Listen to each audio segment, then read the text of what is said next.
बंद इशारा। बस कुछ अक्लमंद पैसे नहीं देते और जो देते हैं वो सारे के सारे शीदा ले जाता है। शरीफा हंस के बोली, हाँ, अक्लमंद पैसे नहीं देते, मगर शाम को जब खाली हाथ शीदे के सामने जाते हैं तो उससे मार अलग खानी पड़ती है और भूखा अलग सोना पड़ता है। बशीरा का लहजा सवालिया था। ये तो तू ठीक कहती है कि भूखा सोना पड़ता है और मार भी खानी पड़ती है, लेकिन ये बात है कि जब खाली हाथ उसके सामने जाओ तो उसकी शक्ल देखने वाली होती है। मुंह ही लटक जाता है उसका।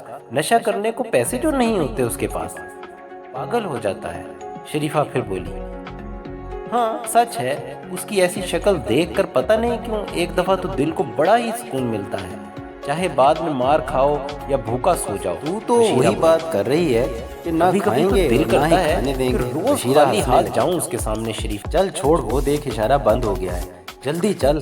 दोनों फुटपाथ से उठकर इशारे की तरफ भागने लगे।